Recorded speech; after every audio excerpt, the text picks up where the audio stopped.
Yo, what's good, party people in the place to be? Welcome to Knicks Freestyle. I'm your man, Uncle Freezy, just jumping in, right? Welcome, welcome, welcome. We're going to start the joint with an opening from GI.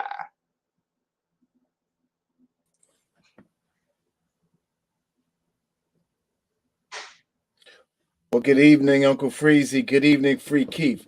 And good evening to Knicks fans, boys, girls, men, women alike on the Real Talk, though. What up? It's your boy GI. First of all, you see us dressed down tonight. We're in holiday mode.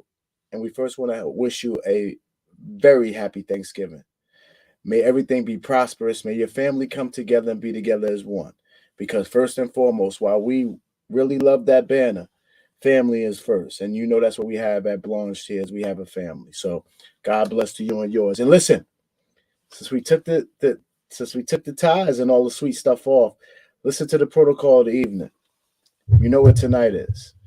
The number one drinking night of the year. Sit back, have an adult beverage with us. Free Keith and I. You're going to see us pouring our glasses. We don't want you to be shy. Join in. But listen, I got to start this thing off. Let me start this show off right. Let me tell you who the New York Knicks are, because it's 20 games in. It's 18 technically, but you haven't seen Free Keith and I in 3 weeks. So this is what we're going to tell you. We're going to tell you tonight what the identity of this team is. And I've been a Knicks fan since 1983. It's an identity I kept thinking before I came on the show because I wanted to sound intelligent for y'all, right? I want to be GI, the ghetto intellect. Honestly, guys, the problem is this. Our bench plays better. Listen, our bench plays better as a unit than our starting team. All the way around. Their offense breeds their defense. The bench is the unit playing like it's last year. But they're more offensively inclined than last year. The bench is what we want the starters to be. Hopefully it catches on. I hope that is not who we are all year. But right now, the New York Knicks is the team whose bench plays better than the starters. Its bench is more effective than the starter. Its bench plays with more passion than the starters. Its bench shares the ball more than the starters. Its bench saves the starters' tails all season. I don't know how many games the starters would have won without the bench. Free Keith, I love you. Freezy, I love you. I want to share the floor.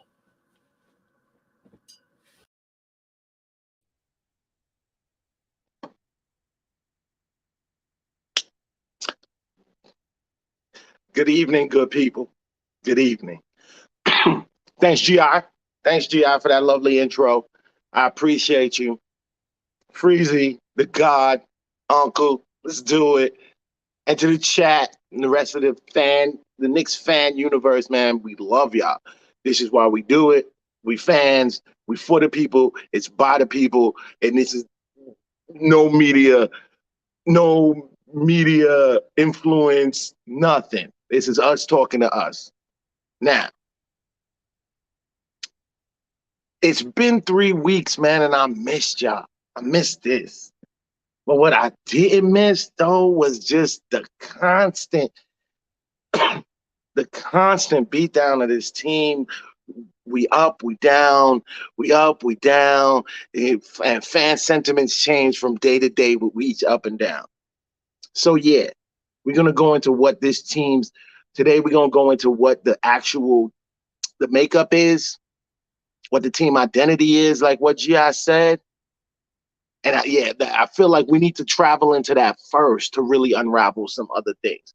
Because, like, I honestly still think that some of us fans might be using the frame of, like, rebuilding to judge the team and what they're doing right now, and it may not be that situation that's going on. But with that said, man, like, we revving up. Let's go. Uncle Freezy, with it.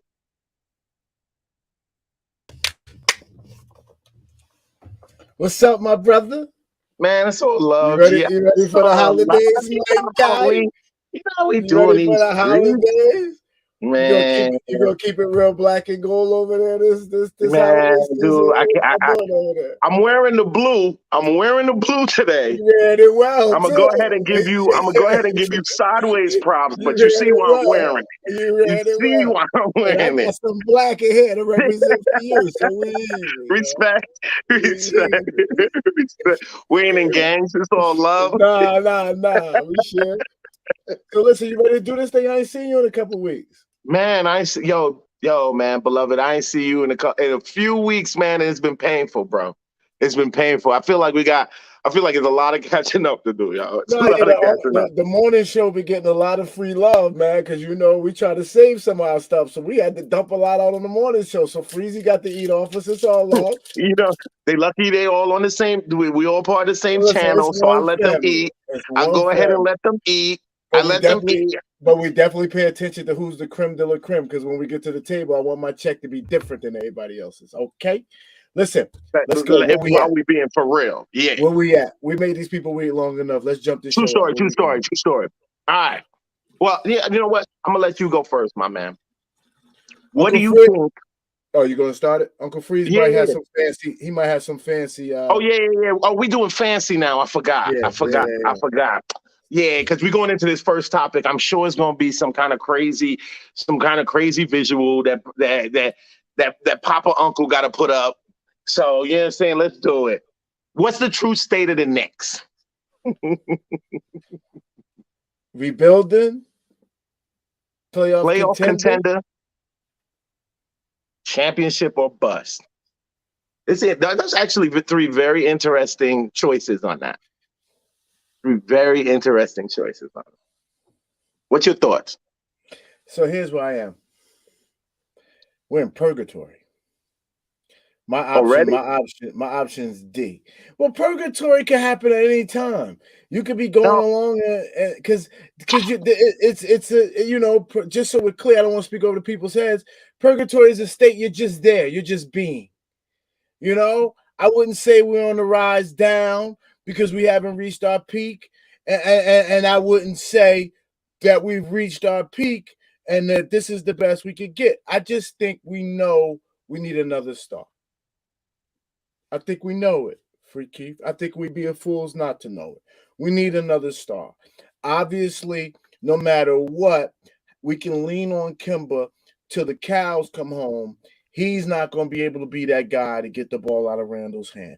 Obviously, the goal the rest of the season is to get the ball out of Randall's hand so he can play off the ball and more efficiently, because there was a third quarter. This is my line of demarcation. Third quarter. Chicago Bulls, the last game, we just lost to them. Kemba Walker went bananas. He went, and Randall started to watch it again. I challenge any Knicks fan. I'm going to find out if it's on YouTube. I just wish we could replay the stuff because it would be a show in of itself. When Kemba starts cooking in that third quarter, Randall gets the heck away from the ball. He starts getting easy buckets. Remember, that was one of his most efficient games ever. He had no turnovers. He was highly efficient. He had assists. He did everything. And he believed him. When Kemba was cooking, he believed him. Randall's only doing this out of what he finds to be necessity. And the fact that Tibbs isn't benching him agrees with him. So Randall and Tibbs on the same page.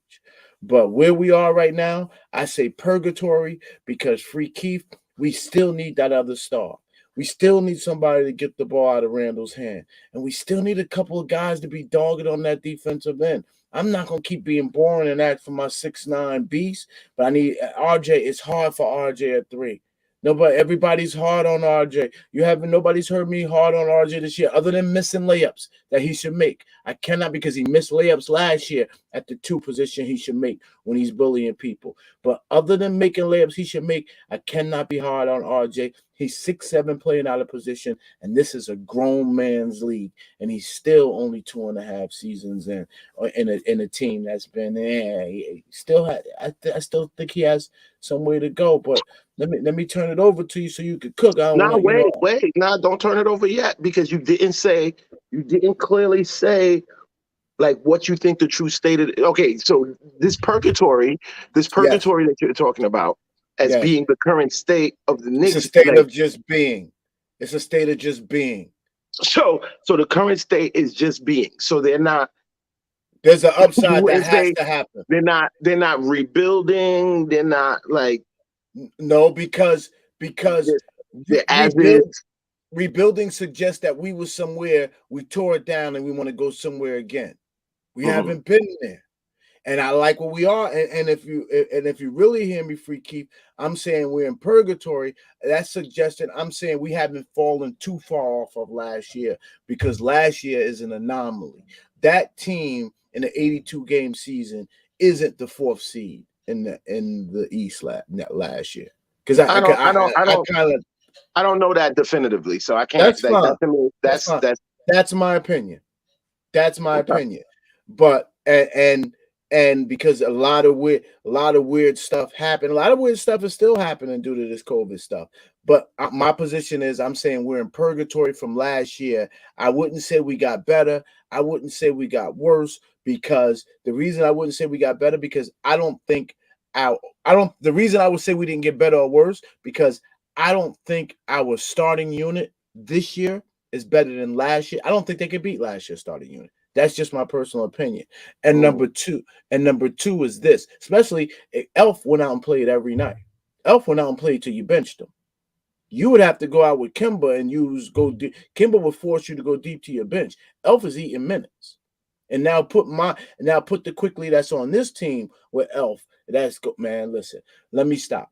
Anyway, I'm saying the starting unit got a little worse, especially because there's no rhythm at all, and they're defensively they're not as better. So they're not better offensively or defensively. But that second unit, those young brothers with roles and quickly playing together, and Obi is so much better, and Noel is not a big drop off. Remember, Noel is the center for that team. He's not a big drop off from Mitch. So that second unit is scary, and every night they show up. I'm done, Pop. Fair points. Personally, I look at this team. And I feel like we're a playoff contender. I feel like we're a playoff contender en route to being a championship team. That won't happen. I don't see no championship, what you call it, happening this year. Not writing it off, but like I don't see it happening this year. But I definitely do see us as playoff contenders. I see us as problems that other teams have to actually plan for.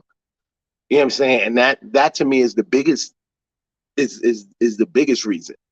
Like 2 years ago, there ain't no scouting report you need on the Knicks. You come in, you beat them, and then go home. That's what it was a couple of years ago. You know what I'm saying? Like this team is a problem. What gives me a bit of where I agree with you, man. That second unit has been playing their ass off. That second unit has definitely looked more cohesive than the first unit. Definitely looked more cohesive than the first unit. But two things ride the back of my conscience with that though. The second unit been playing with each other for 2 seasons. This is their second season together, man to man, like all 5. So there's a bit of an advantage there, synergy wise. But let's take out the games that the actual my contention to why this reasoning is, or why we look at it like why we look at it like we do, is because like we're not. I personally feel like we're not looking at it as the way the team is actually being made up. Like we literally have 2 different teams. They play 2 different ways. First unit and second unit. First unit and second unit play 2 totally different ways, but I feel like it's purposely so. When the guys who are supposed to be shooters are hitting, the first unit looks phenomenal. The first unit is designed as a half-court team. Why? Because they got four. They got four supposedly 40% above 36% 3-point shooters on the first unit. When they are hitting, everything's going fine. Point out a game to me where Evan, Randall, and RJ, at least. I'm not even throwing Kemba in there. When 3 out of those 4 are hitting, we're winning the game. What has happened now, as we research the tape, once we got up to game 6, shooting started getting shishky. Now you have Randall, RJ. You have your main shooters. You have your main shooters coming off of nights making 25% from the floor.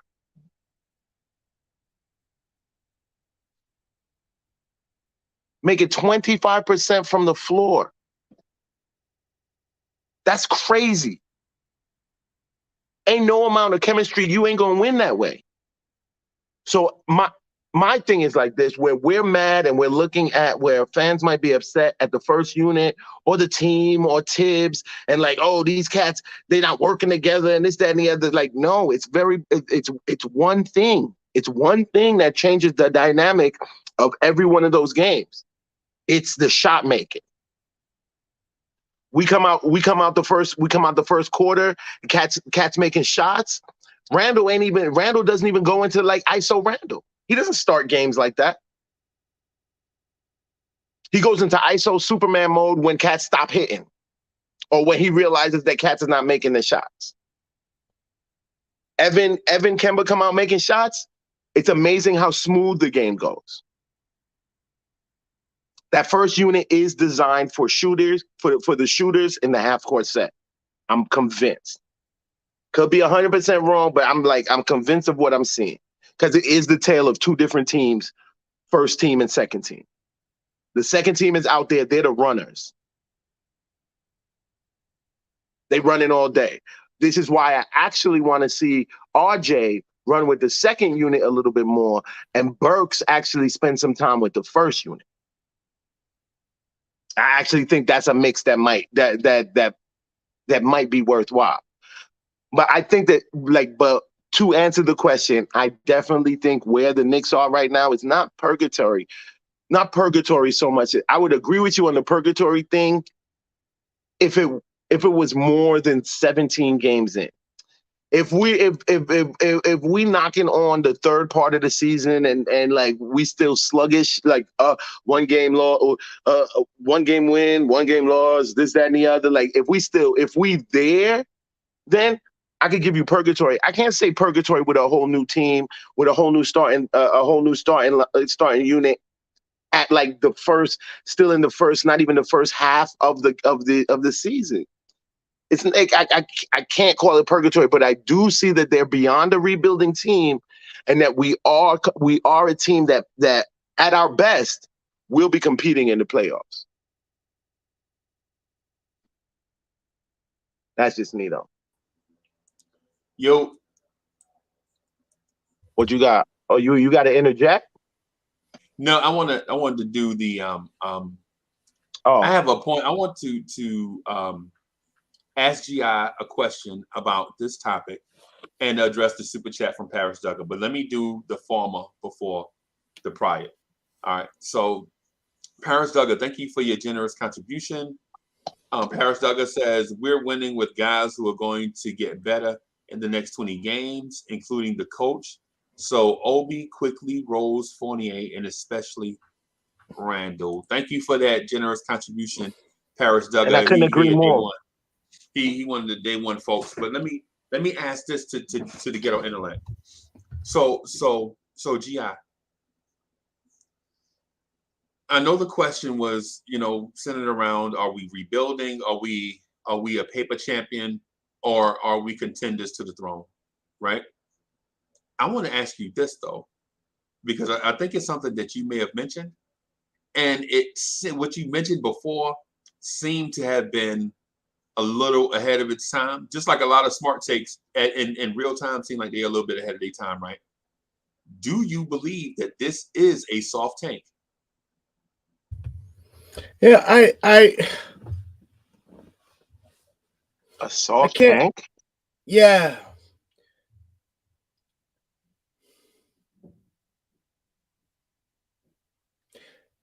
Keith. In the preseason, we can go back to a show you and I did, Mhm. and I said Kemba won't be able to play back to back. That's 11 games. That's a lot of games. It's 11 games. And the first game we had without Kemba in the back to back, we got our doors blown off, and it started a downhill spiral. By, by a team that shouldn't have been able to blow our doors off. But yeah. Exactly. We say we have a great NBA scouting staff, right? I trust that we have people in the front office that know the game. By the way, have a shot with us, y'all. Come on. Yeah, like yo, Tonight, tonight my is my throat is sore, so I ain't drinking tonight. So I'm going for my smoke libation. listen. Tonight is the night where you get with your family, you cook your food. I just want to make sure we don't lose the theme of tonight, man, because we're blessed to be together on this evening. This is facts. Keith, we had NBA talent evaluators in the front office. They know the style of basketball we played last year, couldn't win this year. People aren't mad that Randall. I want people to get off Randall so bad, but I have nothing to say to him. I have nothing intelligent. And now I know what people on the pro Melo side was, because they wanted them to get off Melo, but there was nothing intelligent they could say to me. And I was pro. It's time for Melo to go. So my point is, we know we got to get the ball out of Randall's hand. Yeah, yeah, we do. You know how we do that? There was only one person they brought in this year that could possibly do it. No, There's I no way. There's no way. I'm done. 30 seconds. I probably not even 15. I give you 20. Go ahead. There is no way that they didn't see that Kemba Walker couldn't get to the bucket and do layups no more. There's no way. Kemba used to finish. We go look at Kemba his rookie year. He could poop, poop, poop, and finish around anybody. Now he ain't even trying to lift off them knees, bro. So that's a whole element that's gone. So I'm going to play up on his three-pointer and run him to the hole, and then he going to pick up his dribble and be stuck at the hole, and then the offense is stuck. And Julius Randle go bully his behind over there, get the ball, and tell everybody to clear out, because that ain't working. We ain't doing that again. So there's no way they thought they brought somebody in here to get the ball out of that will make the, because when Kemba cooked in that third quarter, you're going to hear me probably say it 4 times tonight. When he cooked in that third quarter, I felt like we could beat any team in the NBA the way we was playing basketball.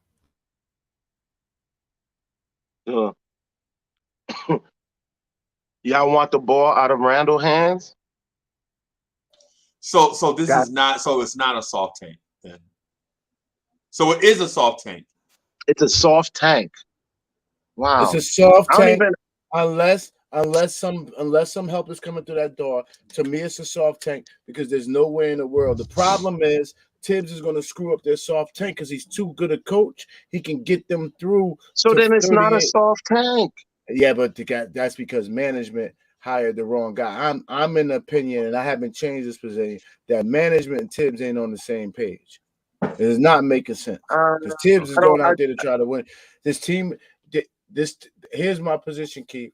We don't have a lot. We don't have a lot of cap space, so the moves we can make is very limited. But we have very tradable contracts though. Where we for the last 2-3 years dealing with Merc vets, we legit have decent contracts on tradable guys who are talented. I just don't see. At game 17, I'm not cashing it in these guys they got no room to make no other moves, and it's not dude, it's game 17, bro.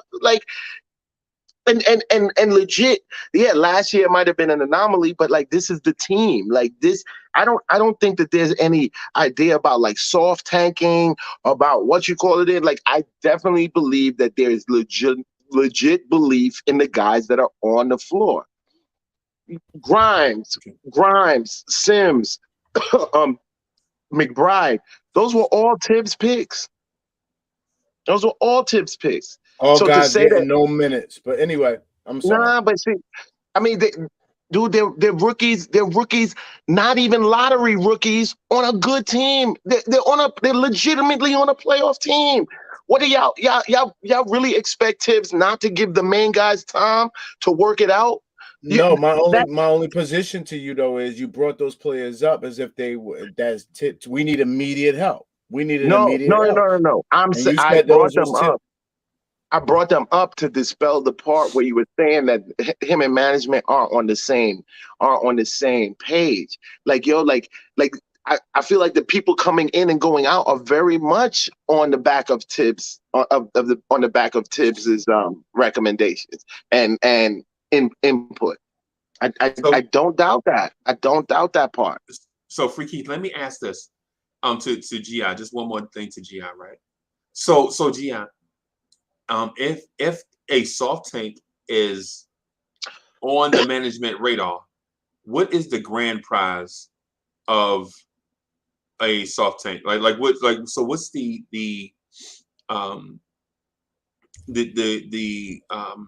reward for doing a soft tank? Is it soft tank just to get back into the lottery to get help, or is it a soft tank to get another to get a higher draft pick, or maybe consolidate your draft picks so that you can get a young franchise player to go with Obi, Quickly, RJ, and Mitch? All of the above. I'm gonna keep it short and sweet. All of the above you just said is all the end. You just kept it. I'm gonna keep, because we got a ton of topics tonight. It's that easy. Everything you just said would all be positive to a short tank, and it puts management in a better position than if they go and win and get to the first or second round and then have to try to look for free agents, because we don't have salary cap no more. I hear Keith on these tradable contracts. Yeah.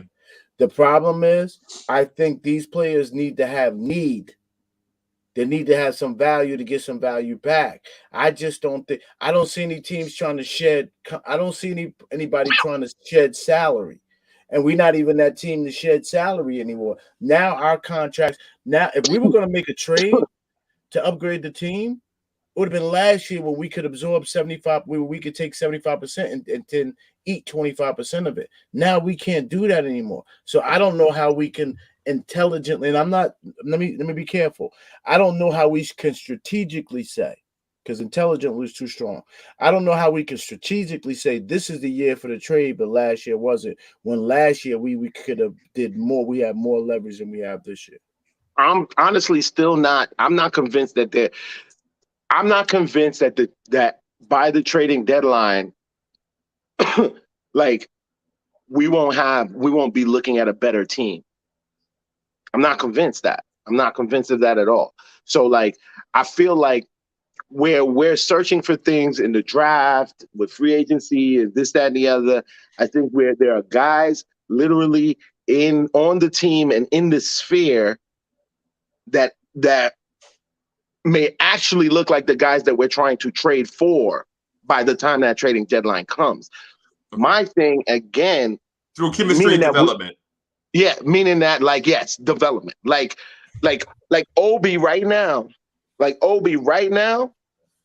Cats was saying he wasn't developing.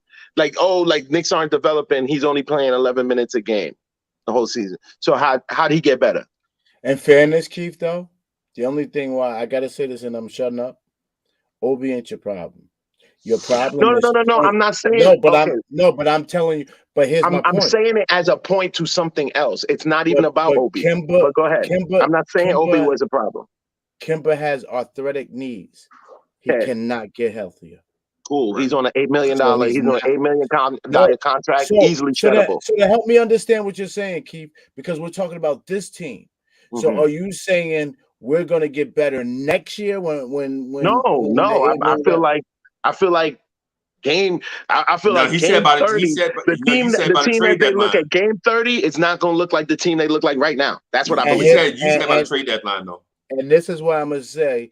It really is not making sense what you're saying because there's no way for Kemba to get healthier.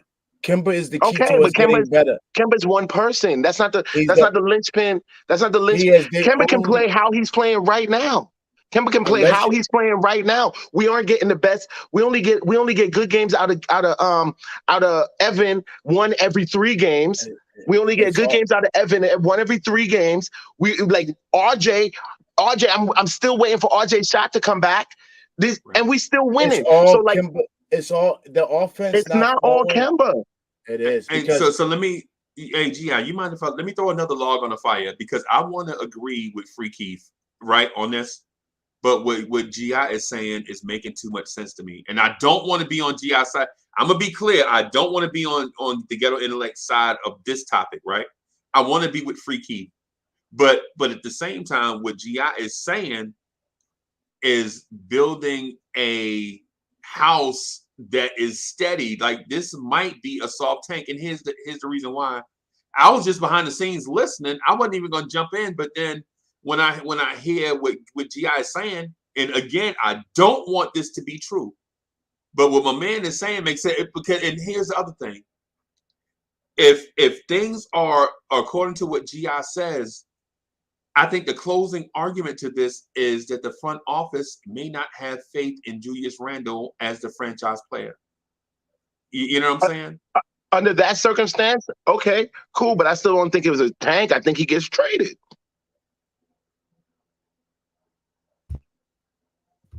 They shouldn't be looking at. You're mute. I got it. They shouldn't. I kept hitting the button; it wasn't working. They shouldn't be looking at Julius as the franchise player. They should be looking at Julius as a piece to be paired with another all-star to get us to where we gotta go. Oh, Julius, This is us projecting what they think and what they feel. We don't know. We don't know So for like, sure. so even us saying like, oh, he's the franchise player. I don't know that that's what the deal is. He didn't look like he took franchise player money. that's my point. He didn't take franchise player money. But okay, to me, cool. he's screaming. That to me is saying he's begging, get me somebody else in here to help me. I mean, and that's fine. And I don't think that that's locked up. I don't think that the possibility of somebody else is not locked away. That's what I'm saying. Like nobody is saying that Randall is going to be able to do this by himself, or this is the team. Oh, this is the team that's definitely going to get us to the chip. But I feel like this team, as constructed, hasn't even reached their potential yet. But we see it. We see it in certain games. We saw it in the beginning of the season games. We saw it. And like look who they played right out the gate. They played a good playoff team right out the gate. My only problem is how are you ignoring that Kemba drives to the hole? His drive to the hole would be your greatest asset, and he don't have that anymore. Who do you gonna get if the ball gets stuck in Randall's hand, Keith? This is why I have. This is the only thing I gotta hold you accountable tonight. If the ball gets stuck in Randall's hand, we're in big trouble this season. Period. If the ball gets stuck in. If Cat's really paying attention to these games, when do the balls start getting stuck in Randall's hand? When we need buckets. When we need buckets, when cats ain't hitting, when dudes are doing their job that they came here to do, when dudes are doing the job they came here to do, everything runs fine. So Kemba, Walker, we can point it out from game after game that we won. I don't know what happened, but Kemba Walker, third quarter, Chicago Bulls started getting layups, started hitting mid-range, and everything started opening up for everybody else. And everybody started hitting. It was the greatest. We could win a championship playing ball like that. But and that is great. He can't do it night in, night out. And until he can, we're in big trouble. Until we get somebody who can get that ball and do what they want, and their name is not Julius Randle, this team is going nowhere. And for reference, if Evan and RJ, Evan and RJ's three ball is dependably wet, same deal. But with what Ghetto Intellect is pointing out is when Tony Bradley got in foul trouble and the Chicago Bulls went extra small with DeMar DeRozan at power forward, and they didn't have rim protection. Kemba Walker was going by people, man. and getting to the basket, and he looked like, because he wasn't dealing with no real bigs. Right, but even in that circumstance, there you could see some type of burst, but we don't know if we can get that. But the more we talk about this, the more I think what G.I. said about a soft tank might have some legs to it. I'm not saying it's true. What is the benefit to soft tanking? Are we going to tank ourselves out of the playoffs and get to the lottery? Is that what we're going to do? We just gave you 3 because we don't have any leverage for any trades. This team is going to get to the lottery, is what you're saying? No. I'm helping you answer your own question because you admit that a trade is how we're going to get this team better, and somehow you think I didn't say I didn't say it was definite. I said as a possibility, meaning that our back is not against the wall. We have options. Like there's windows to it. You have been profound about the fact that the contract sound and the players we got set it up for trade bait. Yes. So to stop right there. And it creates options. And when I'm not saying they have to, I also you did say movable contracts. You did say movable contracts. And additional but I also said, didn't I also just say, like not 10 minutes ago, maybe by the trade deadline, we might find that we don't have to move anybody because they are the people that we want to trade for. But I said that.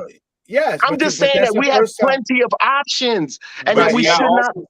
And also said that Kemba Walker has arthritic knees, and that's not getting better. And additional options are package high draft picks with those tradable contracts, and you upgrade your team quick as hell. That's why a soft tank is. Your question was, why would it be worth it? That's why it's worth it. I hope this. So you're gonna tank. I just can't see this team and Tibbs tanking enough for it to actually be beneficial, especially in the state of worse draft pick math now than in years past. Like, I don't know why we would, like, the idea that we would soft tank like now, dude, it would put us right back into dysfunctional, laughable territory. No, it doesn't, because you took care. You picked Kemba and you took a gamble and it didn't work out. Kemba's you putting it on the back of one person, bro. Like, that's I don't think your only guy, Keith. What you mean that's the only guy? Keith, I have to ask cost $8 million. Exactly, and you took a risk on him and it didn't work. Now you got to go get something. What you mean it didn't work? This is game 17. Keith, this is game 17. You don't know if it didn't work yet. Without any emotions. Let me ask the question. Did I disagree with you about the state of his health? Did I disagree with you about the state of his health? I only want to ask you a question. I did not disagree with my statement. I ask you a question. Can I ask you a question? What? We don't disagree about the state of his health. What is your starting offense going to look like without Kemba Walker? If you could answer that question and tell me what's going to be efficient and effective to keep you in the game for the start, and don't forget, whatever your answer is going to be, you're going to lose one of the people off the bench that's been helping. And once you upset that unit the way you upset that unit, you got to hope that's going to. How do you plan to get the starting offense going? And you can't say 3-pointers because they only hit them at 35%. So probably only 35%. But that's been my. But they're only hitting 35. You can't take away the main point that I was making. Look at you just took away. Yes, I can. You literally just took away the main point I was making. I'm gonna use statistics. The first 30 games, they're only shooting them at the highest in the NBA, which is 38%. That's not gonna win you every night. You're gonna be 500 playing like that. This soft tank, like I said, Free Keith. I want to be. And listen, I'm gonna jump on Free Keith's side just because. No, don't jump on my side. Don't jump on my side. No, I'm on your side because I don't want to believe from state to state. I don't want to believe there's a soft tank, bro. I don't want to believe this mess, bro. I don't want to believe it, even though it's got legs to it. I don't want to believe it because what G.I. says makes sense, because the help he got, the help they got for this playoff team is two dudes that had their own franchise and were borderline playoff teams. Who had their own franchises? 28 in Orlando. Kemba and Charlotte. Orlando is like a one of the NBA feeder teams. Like, come on, man. I thought you meant a real team. All right, okay. He had Orlando. Man, who got Orlando now? Like, come on, man. Are y'all serious? Like, come on, man. Don't be disingenuous, bro. Don't do that. See what I mean? See, now you think I'm making up fake arguments, but I'm not making. See, that's what I'm saying. That's the reason why I didn't even want to talk about this stupid soft tape thing, man. Because you know what I'm saying? Because it's got the conspiracy theory legs to it. You know what I'm saying? It does. That's what I'm saying. Because if you look at it a certain way, it can make sense. What you mean? What way? With your eyes open? I'm just asking, but I ask a very valid question. We are not doing no damn soft tank, hard tank, or other tank. Okay. But he asked legitimate questions, though. Forget any of the other vernacular. I'm asking if Kemba Walker can't run your offense, which he can't, because when he went to the hole by game 3 and was picking up the dribble with centers in front of him, I was like, he's not running the offense after RJ, right. So if he's not running your offense, so and he's getting 21 minutes a game, what is he? You got to play it as you're handicapped on offense. When he's hitting, we good. He's hitting 38% of the time. Cats got to get out their slump. So, Keith, what you're saying is guys need to be No. What I'm saying is I'm evaluating what already happened because that's the only facts I have. Everything else is speculation. So when I look at the games we won and I look at them and I realize the similarities between them, 3 of those 4 guys were hitting in the front unit, were hitting in all the games we won. 3 or 4 of them. The ones that we lost, even close, we get things like 2 for 12 from RJ. We get 1 for 7 from Evan. Those are lost games when we have like 3 guys who are shooting at sub 25% from the floor. As the co-host, I think we should move on. I think we beat this to death, but let me say this. You're absolutely right. I believe you're going to keep getting what you're getting. Some days they're going to hit, some days they're going to not. Guess what you are, Keith? You're 10-8. You're about a 500 ball club. Yeah. No, that's not 500, actually. That's legitimately not 500. No, but what he means is in that range. What he means is in that range. And then at 500. Because we're above 500. But if you lost last night, you'd be 9-9. But we didn't. So we're above 500. Okay. 2 games. Okay. And 2 games out of 17 games is a pretty significant percentage, actually. Hey, Keith, you see your next 10 games, right? You'd so be what? Lucky to be 500. That's what somebody told me about the first 10 games. What? Right. What? I don't care what G.I. saying about Let's go. I'm with Free Keith on this one. Even though what G.I. saying makes sense, man, the front line is working it out. The front line is working it out, and we're still winning while they're working it out. I'm good. Because I guarantee you we'll be a better team 10 games from now than we are now. Guaranteed. That's a Free Keith guaranteed team. Here's the blessing y'all have about GI. Y'all seen me happy. Y'all seen me sad. Y'all seen me aggravated. Y'all seen me sober. Y'all seen me high. And I just keep coming back. I'll be here all year, Lord willing. I'm making sure. We gonna figure this out. This ain't a show where people get the high. This ain't we got a long memory on this show. Bro. Myself included. Go ahead. You know what I'm saying? G.I. is the Riddler, bro. G.I. is like the worst villain. G.I. the worst villain you ever want to come across, bro. He the Riddler, bro. He's trying to beat you physically. He's trying to beat you. He's trying to beat you physically and mentally. If you're gonna beat me up, don't play with my mind, bro. You know what I'm saying? That's all I'm saying. Y'all ready to move on to the next topic, man?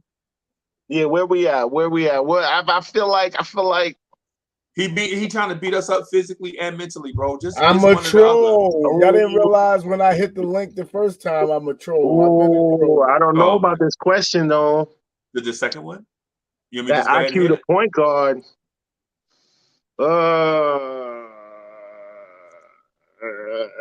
I don't think so. No. Oh, I'm going first. While you sit over there like you got the chills. That's your problem.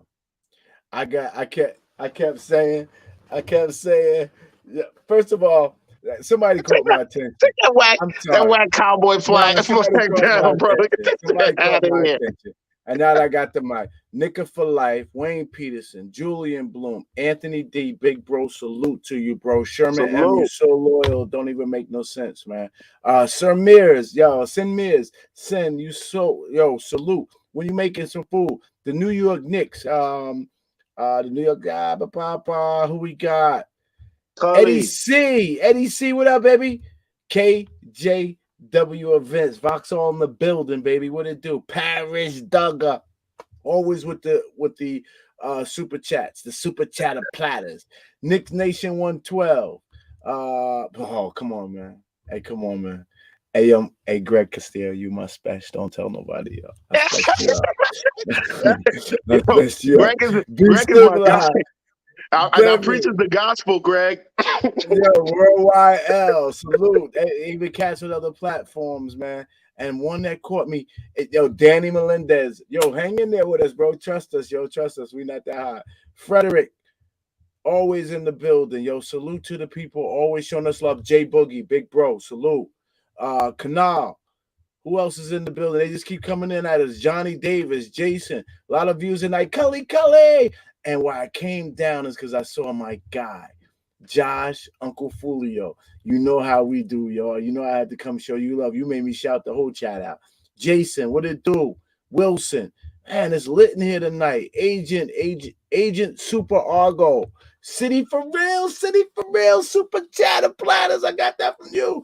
Jet Life for Life, Quarter Waters. Everybody come out when we start giving them shout outs. You see, they jump out. They want to get their shout out. Yeah, now they jumping out. Keith, now get your tail back on the hot seat. Pause. You sitting here talking about, I'm sitting here putting you in the corner against Kemba. I'm mashing on you. I'm all up in your grill. I'm all up. I'm blue firing the damn thing. And I gave you an out. You could have said IQ gonna go in that starting lineup, and now so you know Kemba can't get it done. But you sound like you suggesting that IQ is not the answer in the starting lineup. Something, your London Bridge is falling down. You have got to pick a side, homie.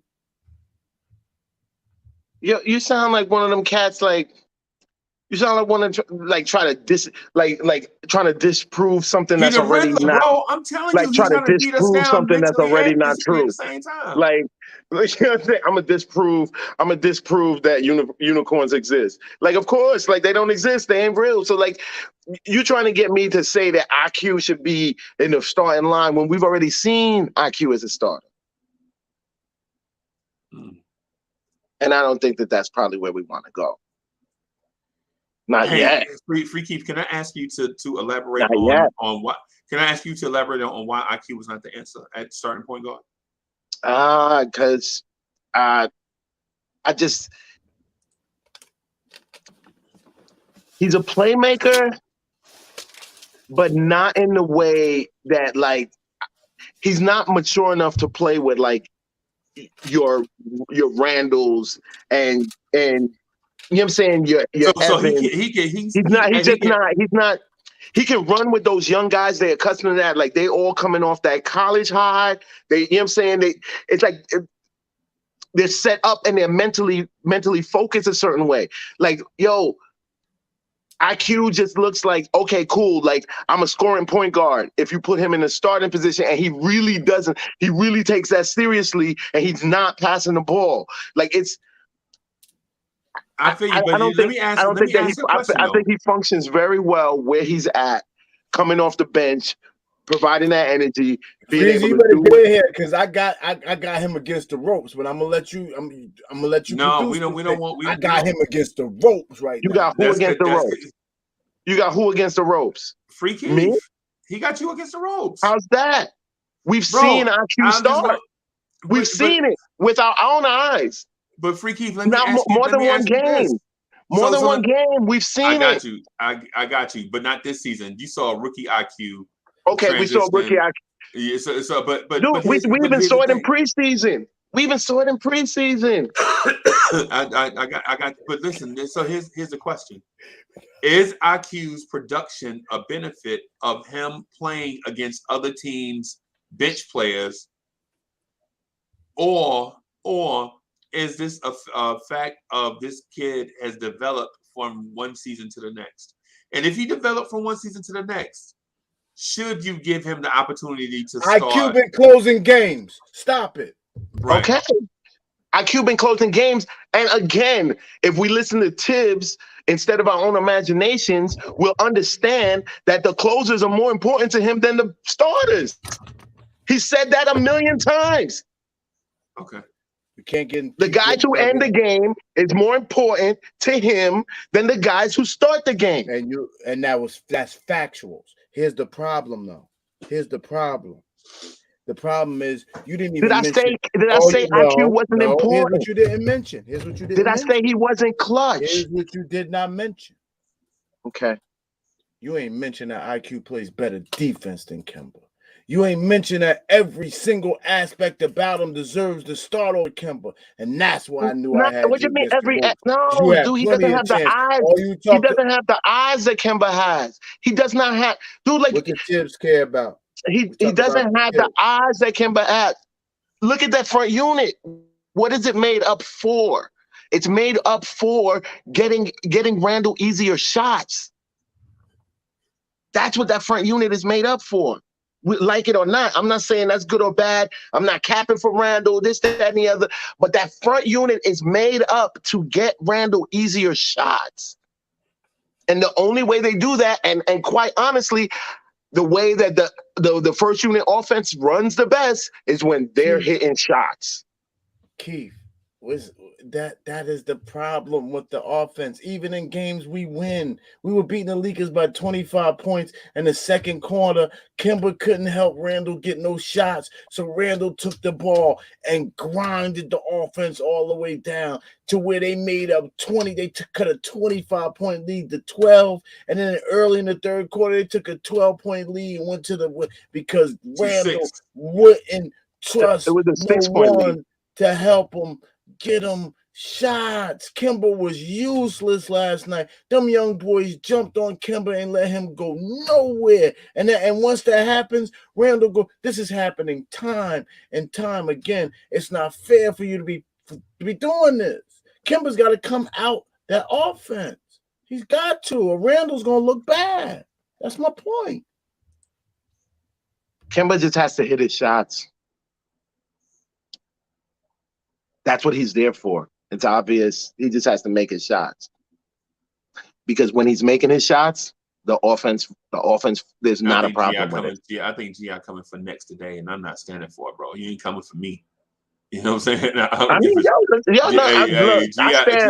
10 toes solid. Right. I'm 10 toes solid. I know what I see.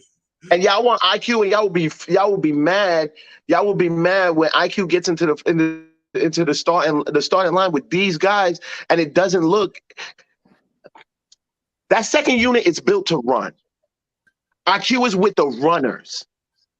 The reason why he doesn't look good in that first unit, even last season, is because he's a runner, and that the two units are set up like two different teams. It ain't fair. You are disrespecting the second unit a little bit, though. How am I disrespecting them? Because people score points on them. And when people score points on them, they get it to the appropriate point guard who comes up, and nobody stands around and waits for the ball. They all trust that if they go away, and that's why they move. The second unit has been playing together the longest, and they have been playing better.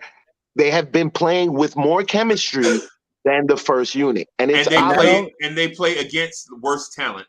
And not only now, well, not all the time. It seems like the better talent has to stay in longer with teams when our second unit is playing. And that's one fact. And the other thing is this, which is a good thing, to tell you the truth.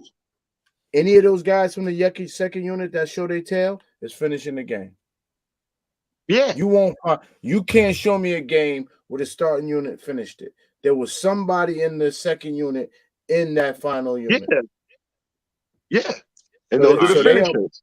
So they are And those, making I their feel like own. those are the people we need to pay more attention to. But why Right. you're not being fair to the second unit, you're simply saying because it's the time they played together and quickly has improved. He's showing improvement. He can now dribble a ball another 3 or 4 seconds without jacking up a shot. He's trusting himself, and he's finding a man in that process. Obi has improved. Obi, you better not overplay Obi and let him look and see the rim. He's going to the rim. Right. Yeah, that And second he unit dared- is definitely they and runners. he Yeah. dared his, and he dared them. And don't forget, Noel is more athletically and offensively inclined than Mitch. So let him slip a pick. They kidding him the ball. He hitting his little dumb shot. Yo, that second unit. What jump shot? This little middle, his No, he's little, talking about a little floater. I know little he's talking floater about. in the lane. Oh, you talking He's about talking about IQ's floater? No, Oh, yeah. Noel. What does that? Come on. He talking about a jump hook, bro. He be talking I'm about just jump talking hooks. about the whole. I'm just talking about everybody in the second unit understands each other, and Yeah, they've been unit, playing together the longest.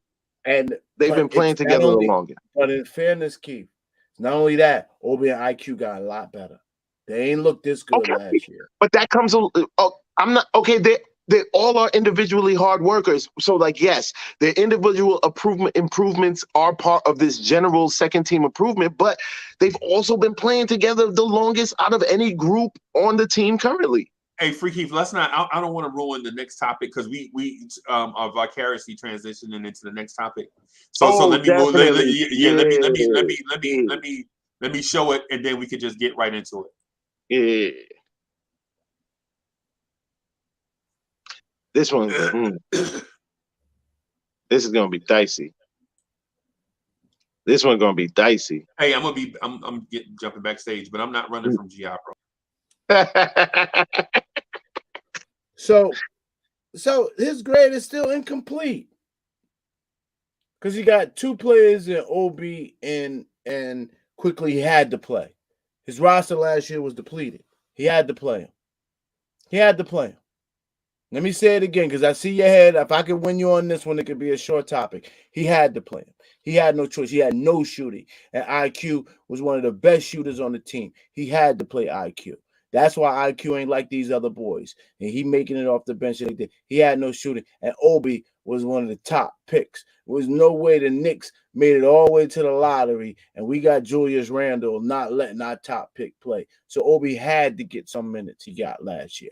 But they got better. That's why I want to tell you they got better so I can give Tibbs a break because they are so good. There's very few vets you would have brought in that can get minutes over Obi. And you're right. They do know Tibbs' system. They do know Tibbs. They got better. They're doing so. He did develop those players. So that's a yes. But the problem is the question is I'm still going to be on the yes side.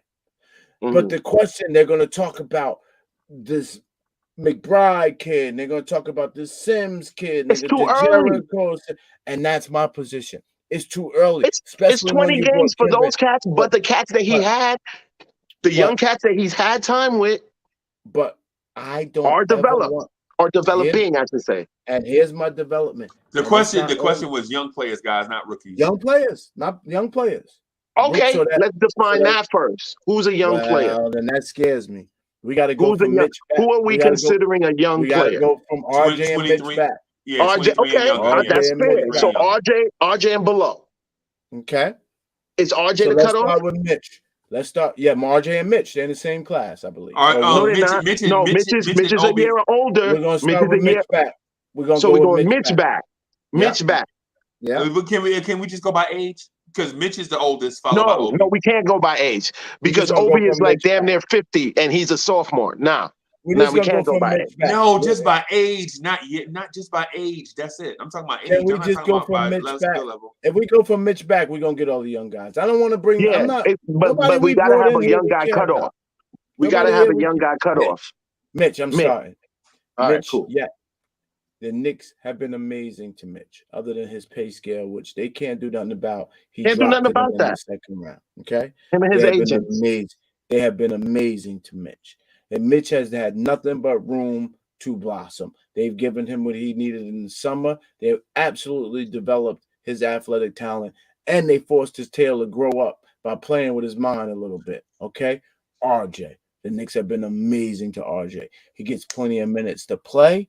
The only problem he has is, could it be other better players from the play with? But RJ can't control that. He'd have to deal with that no matter where he went, who he played with. It is what it is. I do believe the game would be easier for RJ if he wasn't playing next to Randall, but he's playing next to Randall. And without a point guard, he's playing without a point guard. But we've been good to RJ. Other than that, he gets his minutes. They don't jerk him around. Okay? Who else is out there? Isn't Quickly and Obi next? Am I missing somebody? Quickly and Obi's next. Oh, Kevin Knox. Knox. I don't think we're being fair to Knox this year. No, we're not. Well, I don't think we're being fair, but I feel like Tibbs is being fair, but we're not being fair. No, we played some teams with some young guys have out-hustled us at the wing position. There's been a few times where that 6'7", 6'8", 6'9" guy, athletic, has caused us problems. Listen, maybe Knox can't get it done, but I think for $6 million, I think it's egregious for Tibbs not to go out there and see if maybe something happened. Maybe he played the right Fortnite game or something. Maybe something happened. Maybe he slept a Holiday in. I'm still gonna run him out there 2 minutes a game to prove listen. Proof to who? Proof to who? To what? The game is to win now. This ain't no like let's rebuild the youth at the cost of what you call it, games. Like, you ain't rolling the dice no more. Ain't no rolling the dice. Oh, let me see what he got. No, you better have it. And that's what I feel like. This is the thing that we kind of don't want to accept about Knox. And I was holding out. The mother two boys. Hold on. Was the mother two? You saying the mother two boys that much better than him? I don't know. I do not know, but I feel like they are defensively. And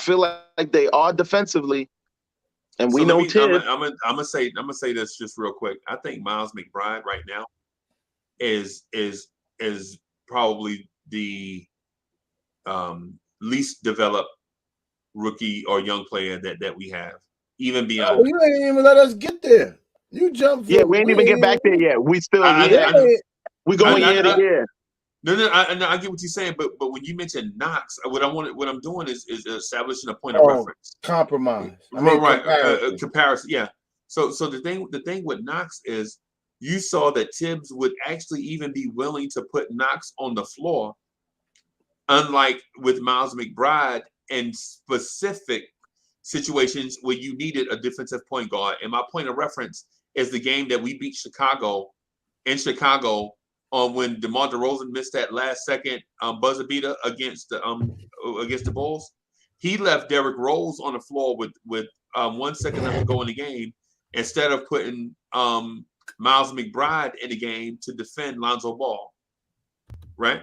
That shows you he has no trust in the McBride, but at the same time he had trust in Grimes and Knox. He put Grimes and Knox in the game, and actually Knox hit a 3-pointer that got waved off because of an offensive foul. He knows Knox can shoot.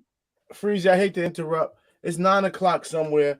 Come on, guys. It's the night. This is the biggest drinking night of the year. Have a drink with us, man. Relax, man. We having a great time tonight. This is family time. Kiss the family. You know what I mean? Be good to your wife tonight. Be good to the significant other. These holidays only come once at a time. And listen, we in the Northeast. Ain't nothing better to do. We ain't got nothing to do. It's cold outside. Sit in the house, watch the Knicks. You don't got no work tomorrow, back with us, man. Ain't no work tomorrow. You know what I mean? Y'all know what happens tomorrow, too. Blorange Tears, do you mind? I'm sorry. Y'all know it goes down tomorrow. Come on, man. I don't sanction. I don't sanction that trash. Oh, that was, I don't sanction that trash. Am I gonna get a memo in the box? You are definitely getting a call from HR tomorrow. Please forgive me. All right, listen, man. But to the family, we love y'all. Oh, okay. All right. And that's ditto. Real rap. So how do we grade Tibbs on development? And the reason why I ask is because you've seen Obi take huge steps from last year to this year, right? And you've seen Quickly take steps from last year to this year. You've seen Mitchell Robinson not only catch a ball, drop basketball, but he's dribbling the basketball this year compared to last year when he catch it and stood still and wait for Alfred Payton to come get it from him. Right? RJ Barrett. Mitch is still a sleeping dragon to me. Let me go first. I'm going to give a grade. My grade is he's trending in the right direction, but it's incomplete. This is the biggest draft class we've had in a long time. We traded Porzingis. Porzingis is ultra important to the progress of the Knicks, and we said we're going to bail out on him and take draft picks. We got 3 players in this year that we've seen them all. So until we see the next year or two what these players do, if Tibbs is still a coach, if he brings these through, then I'm going with the trending in the right direction, but incomplete. But there's no way I can just give it to him on OB and quickly alone when he had 5 draft picks. I can't just let him grade 2. And I know it's young players, but Tibbs has 5 draft picks under his possession. 5. Okay. Number one, I feel like it's unfair to assume any coach is like supreme, like any coach literally like you give them 5 draft picks or five draft picks and they're all going to progress the same.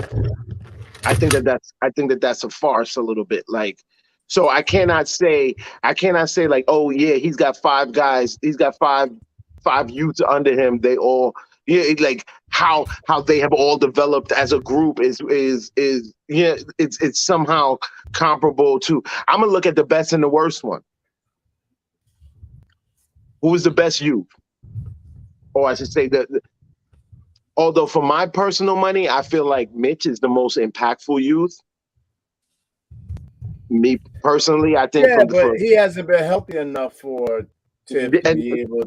True enough. But we see how the game changes just with him on the court. Like, teams literally have to play differently when he's like his physical presence on the court changes gameplay. Okay. And I appreciate that because like very few times do you have a talent that still needs work, but that is still elite, impactful on the court at the same time while still needing work. Yeah. You know what I'm saying? Like I feel like Mitch has an elite impact, but it's a huge amount of stuff he still has to work on. His shot, shooting in general, whatever, his free throws, but like his screening. But dude makes a difference just standing on the court, bro. I don't care where you are. If you're the opposing team, I don't care where you are on the court. You got to make sure you know where Mitch is. Right. So you guys are saying incomplete. I'm not saying incomplete. I'm giving him a solid. I'm giving him a solid B- so far. All right. So I'm gonna give Tibbs A+. And Gian says he's gonna give Tibbs incomplete, which that's respectable. No, but trending in the right direction. I'm not mad at any of y'all grades, but I need to see these 3. This was a big draft for me. There was opportunities for these young guys to play that he didn't play, and that hurts their development not playing.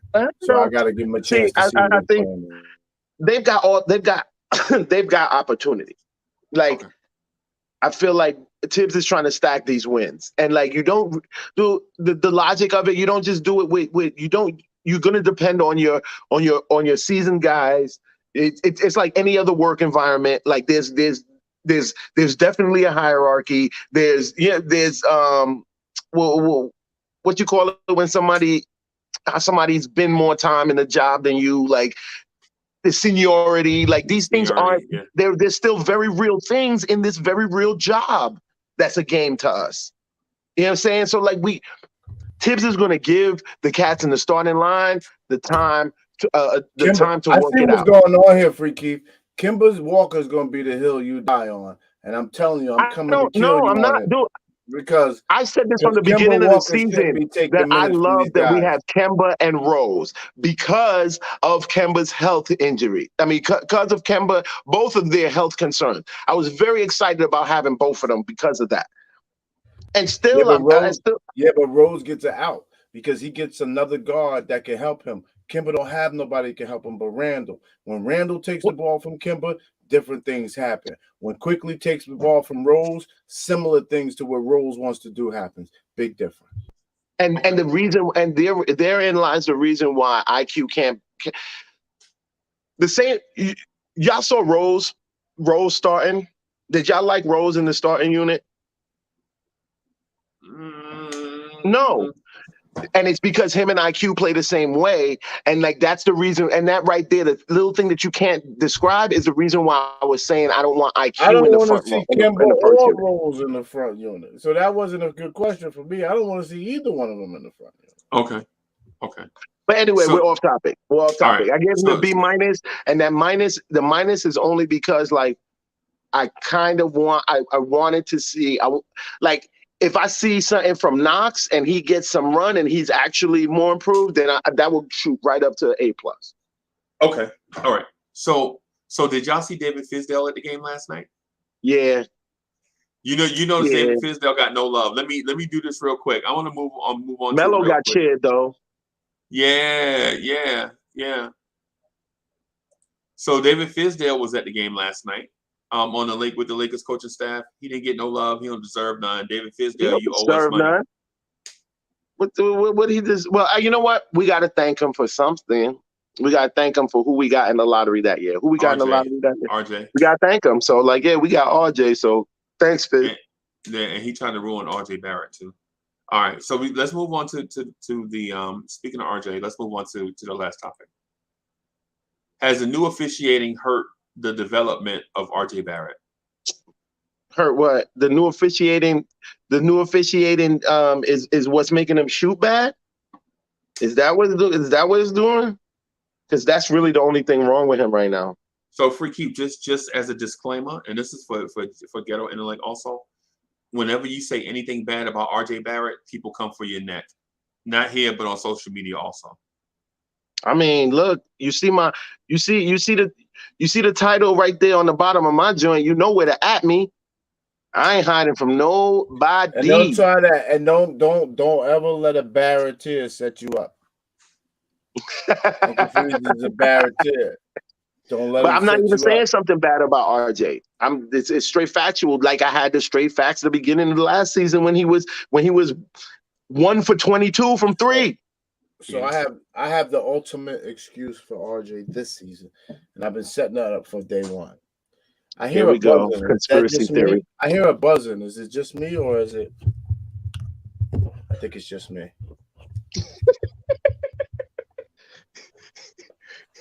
My headphone.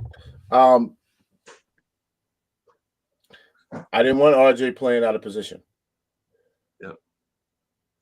I said RJ playing out of position. Y'all gonna put RJ at the 3 when somebody 6'9" should be there. You know, y'all gonna make him try to play 6'9". It's gonna impact this whole game. Right. And then you're not gonna be able to analyze him on when it's time up for his contract. It's not fair to the kid. So it's still not fair to RJ. RJ gets ultimate passes from me, but with that, I got to be the ghetto intellect, the troll. Where's RJ's upside? He's not getting faster. Well, he's getting better defensively. Yes. No. That's legitimate. That's legitimate. So I wasn't even trying to interrupt. Then I'm gonna stop. Then. Because if his defense is going to be key, then I only need him to do one thing then. I need him to be able to spread the floor and shoot threes then. So okay. So if RJ is just a 3, and I'm going to pass it off to you. Don't keep your mouth covered. 10 seconds. If RJ is going to be a 3 and D, you got not only got to finish your statement, you got to tell me how much we re-upping the 3 and D player for. What do you mean? I don't see once we get started, I'm not even going to start talking about no money. I don't know. The cap is going up supposedly to 170. I like the money. The cap's got nothing to do with contracts, but go ahead. All I'm gonna say is this: like, if one of these cats is looking like they stars, I feel like we have a owner in Dolan that will have no problem paying a luxury tax if the situation came down to it. Bang. He'd be Steinbrenner if he could in this league. That's whatever. So like, I'm not the dude. So I'm not the dude. No. So is that no? So then let me ask you this. I still quietly put RJ aside. And quietly, I still think that he paid Kemba's walking papers on the slide. You can't compare the RJ and Kemba. We got put that aside. Okay. Your own player. Put RJ aside. Your own player. If Kevin Knox turned out to be a 3-and-D, you know what? No, put no player to it. Put no player to it. I don't want no emotion to it. I'm sorry. Clear all the names. If you drafted a player that turned out to be a 3-and-D player, would you give him a max extension? What is He 3 can't and get D? to the whole. He can't get to the whole. Great Then defender. there's no. Tough It's pedigree. degrees. Is he a 3 and D player? Is he a 3 and D player like Kawhi, or is he a 3 and D player like you know what I'm saying? Danny Green. Like stop. Kawhi's not a 3-and-D no. player. What I'm saying is like, is his level of defense like Kawhi's level of defense, No. like these are But Kawhi degrees? I has can't do.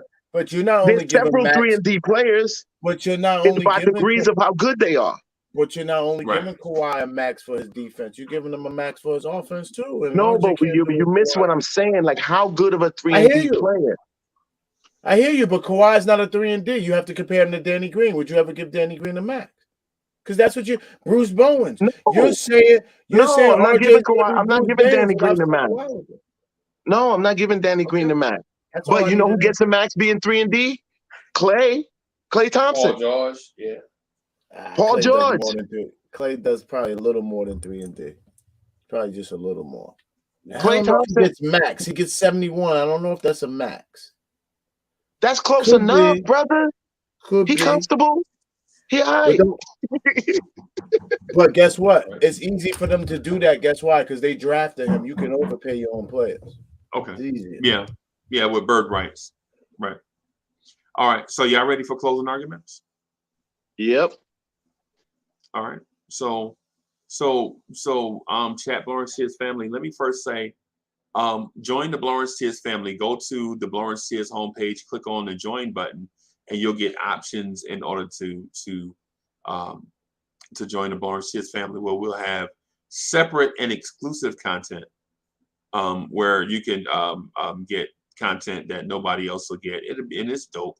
It's dope stuff like emojis and things like that.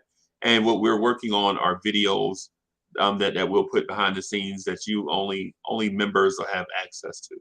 I'm working on a show concept right now that will be a members only show. And so you'll be so only members can view. Members of the Blorange Tears family will only have access to it. So if you liking that idea, then go ahead and click on that. But what we'll do is content. So what we'll do is we're gonna move Free Keith and myself to the back to give GI about 2 minutes to close us out on him. Then Free Keith, and then I'll come back and piece us out.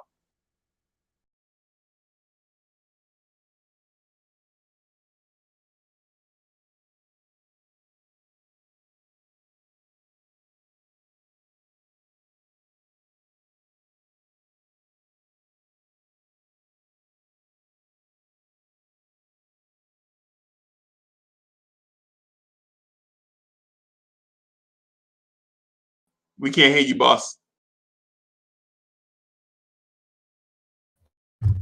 Sorry about that. We love the New York Knicks, and I was saying salute. We love the New York Knicks. I've been a fan since '83, born in '71. So when I was born, this is when they won their last championship. The one year they won their last championship. So we all want the same thing. We want it different ways. That's obvious. But one thing I will say is, this team, as constructed, could be great. I just have one concern, which is Kemba's injuries, and we just don't. It's just another, Stephon Marbury. It's just another guard that we got back to New York City that we're excited about. But he's on the. I'm a golfer. He's on the backside of the. He's on the back nine. He's not on the front nine. He's not fresh leg. So we got to figure it out because we got to get the ball out of Randall's hands. If not, you're gonna accuse Randall of being the bad guy.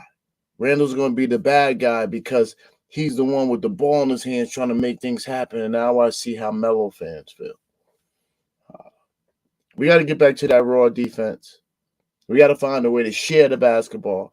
The more we share in the basketball, we can make some things happen. But we got a ways to go. You know, I still think we need a guy that is of 6'9", 6'10", 7-footer who could do multiple things, and it makes the game a lot easier. The Knicks have ended up with a guy like that. No, it's not Julius Randle. He's too slow. He's too slow. He's too slow. He's too slow. He's not dynamic enough. But I thank you. I thank the chat. We gave all the shout outs we could give. Free Keith is an amazing host. He is too kind to ask me to come on this journey with him to the Blorange Tears network, which Uncle Freezy runs with trust me, a very strict glove. Gets a little sticky behind scenes. But I appreciate y'all. Free Keith, Uncle Freezy. What it do?